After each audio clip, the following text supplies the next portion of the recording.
ఇంట్లో ఉన్న బంగారాన్ని విడిపించి ఆ రోజు ఆన్లైన్ రేటుకే మేము కొంటాం. Sharma gold company. గురుగారు నమస్కారం అండి. శ్రీమాత్రే.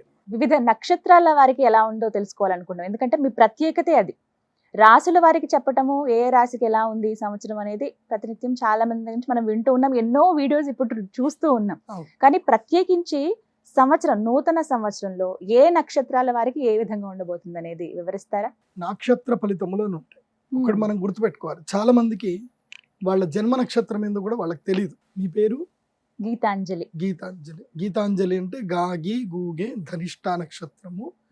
గాగి అంటే రెండో అక్షరము, ధనిష్టా నక్షత్రం రెండో అక్షరం కాబట్టి మీది మకర రాశి అని చెప్పేస్తారు. కానీ ఇది కాదు. గీతాంజలి డేట్ ఆఫ్ బర్త్ బట్టి ఆమె date of birth, time, place ఇదన్నీ కూడా ఏ రోజు పుట్టారు, ఏ సమయంలో పుట్టారు, ఏ ప్రదేశంలో పుట్టారు, దీని మీద గణన వేసుకుంటే ఆ రోజుటి గ్రహస్థితి బట్టి ఆ రోజు చంద్రుడు ఏ నక్షత్రంలో ఉంటే అది మీ జన్మ నక్షత్రం అవుతుంది. గీతాంజలి అనే పేరు మీద మీది ధనిష్టా నక్షత్రం రెండో పాదం మకర రాశి, మీకు ఏళ్ళనాటి శని ఉందని చెప్తే దెబ్బకి భయపడిపోతారు. ఎందుకోసం అంటే అది మీ జాతకం కాదు. గీతాంజలి అని చాలా మంది పేర్లు ఉంటాయి, మరి అందరికీ ఏళ్ళనాటి శని ఉన్నట్ట కాదు కదా. కాబట్టి మీ జన్మ నక్షత్రం ఇంపార్టెంట్. ఇప్పుడు నేను చెప్పేది ఏది జన్మ నక్షత్రం, నామ నక్షత్రము కాదు. నామ నక్షత్రం వేరు, జన్మ నక్షత్రం వేరు. నామ నక్షత్రానికి ఏ రాశి ఫలాలు గాని ఏ గోచార ఫలితాలు గాని వర్తించవు. పేరు పేరే, పేరులో కొంచెం బలం ఉండాలి, అంతకుమించి ఏం లేదు. అది న్యూమరాలజీ అనుకోండి. నేను చెప్పేటువంటి పరీక్ష ఏవైతే నక్షత్ర ఫలితాలు ఏవైతే ఉన్నాయో ఇవి జన్మ నక్షత్రం అయితే తెలుసుకోవాలి. మీ జన్మ నక్షత్రం మీకు తెలియదంటే నా వెబ్సైట్కి విజిట్ అవ్వండి. అక్కడ మీ date of birth, time, place అన్ని కూడా ఎంటర్ చేయండి. మీకు మీ యొక్క జాతకం మీకు ఈమెయిల్లో PDF రూపంలో వస్తుంది. ఇది 500 పేజీలకు పైగా వస్తుంది.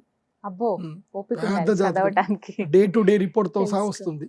అంటే ఈ రోజు ఏం జరగబోతుంది, రేపు ఏం జరగబోతుంది అనేది సూచన ప్రాయంగా డే టు డే రిపోర్ట్ తో సహా వస్తుంది. సో అది మీరు స్వీకరించవచ్చు. మీ జన్మ నక్షత్రం అక్కడి నుంచి తెలుసుకోండి. పేర్లను బట్టి ఇప్పుడు శ్రీనివాస్ అని పేరు ఉంటుంది, అందరు తులారాశి అని చెప్పేస్తారు. కాదు. ఇప్పుడు వెంకటేష్ అంటారు, వేవో కాకి మృగశిర నక్షత్రము అంటే ఇది మిథున రాశి అని చెప్పేస్తారు. కాదు. సో ఇలా పేరును బట్టి మీరు రాశులు చెప్పుకోకండి, నక్షత్రాలు చెప్పుకోకండి, దాని ఫలితాలు ఉండవు. సో ఇప్పుడు ఈ సంవత్సరము మీ జన్మ నక్షత్రాన్ని బట్టి మీరు నోట్స్ రాసుకోండి. 27 నక్షత్రాలు. 27 నక్షత్రం. మొదటిది అశ్విని నక్షత్రం వారికి ఏ విధంగా ఉండబోతుంది అంటారు? అశ్విని నక్షత్రం మేషరాశి లోపలికి వస్తుంది. ఈ సంవత్సరము అశ్విని నక్షత్ర జాతకులు అదృష్టవంతులు, వితౌట్ ఎనీ డౌట్. వీళ్ళు మహాద్భుతమైన అదృష్టవంతులు. వీళ్ళకి బాగా కలిసి వస్తుంది. సరికొత్తమైనటువంటి అవకాశాలు వస్తాయి. ఆలోచన విధానం మారుతుంది. అయితే నేను అశ్విని నక్షత్రం వారికి చెప్పేది ఏంటంటే, మీరు ఎక్కడైతే ఈ లాస్ట్ ఇయర్ అంతా కూడా ఉండి మీ జీవితంలో ప్రోగ్రెసివ్ రాలేదో ఆ ప్లేస్ వదిలేయండి. అంటే ఇల్లు ఏమైనా ఉంటే ఇల్లు మారండి. ముఖ్యంగా అశ్విని నక్షత్ర జాతకులకు నేను చెప్పేది ఏంటంటే, మీరు తూర్పు ద్వారము కలిగినటువంటి లేదా దక్షిణ ద్వారం కలిగినటువంటి ఇళ్లకు షిఫ్ట్ అవ్వండి. అద్దె ఇండ్లు ఉండేవాళ్ళు, అద్దె ఇళ్ళ సొంత ఇంట్లో ఉన్న మేము ఎట్లా వెళ్ళిపోవాలి గురుగారు అంటే, ఏం పర్వాలేదు, ప్రతిరోజు కుజగ్రహానికి చక్కగా పూజ చేసుకోండి. ఈ సంవత్సరం మీకు మహాద్భుతమైనటువంటి గురుబలం రాబోతుంది. చాలా బాగుంది. మేషరాశి వారికి బాగా సంపాదిస్తారు. పోయిన సంవత్సరానికి ఈ సంవత్సరానికి మంచి డిఫరెన్స్ కనిపిస్తుంది. అయితే సెప్టెంబర్ నెలలో మాత్రం గండాలు ఉంటాయి. సెప్టెంబర్లో దెబ్బలు దాకే అవకాశం ఉంటుంది. సెప్టెంబర్ మాత్రం జాగ్రత్తగా ఉండండి. వినాయక చవితి ఆ టైంలో జాగ్రత్తగా ఉండండి. మిగతా మొత్తం కూడా ఈ సంవత్సరం మీకు బాగుంది. తర్వాత సంవత్సర అంతం లోపల డిసెంబర్లో మీకు గృహయోగ సిద్ధి కలిగే అవకాశం ఉంటుంది. ఈ యొక్క అంటే ఇప్పటి వరకు సంపాదించుకుంటారు, కూడబెట్టుకుంటారు, ఇనిషియల్గా పేమెంట్ చేసి నవంబర్ డిసెంబర్లో రుణము పొందే అవకాశం వస్తుంది. కాబట్టి కొత్త ఇళ్ళు కొనుక్కోవాలనుకునే వాళ్ళు ప్లాన్ చేసుకోండి. నవంబర్ డిసెంబర్ వరకు మీ ITRలు అన్ని కూడా సిస్టమేటిక్గా చేసి పెట్టుకోండి. తప్పకుండా గృహ రుణాలు కలుగుతాయి.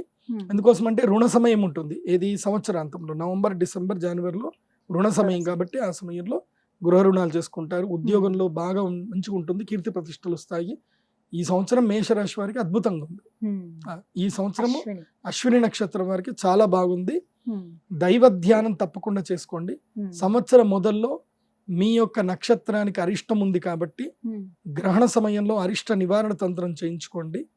అదేవిధంగా మే 1 తర్వాత అక్షయ తృతీయ వస్తుంది. ఆ అక్షయ తృతీయకి మీ గ్రహస్థితి మారబోతుంది కాబట్టి ఆ గ్రహస్థితికి అనుకూలంగా మీకు అమ్మవారి యొక్క అనుగ్రహం కలగడానికి శ్రీ మహాలక్ష్మీదేవి యాగం చేయించుకోండి, బాగుంటుంది. చక్కగా వివరించారండి. నమస్కారం. శ్రీమాత.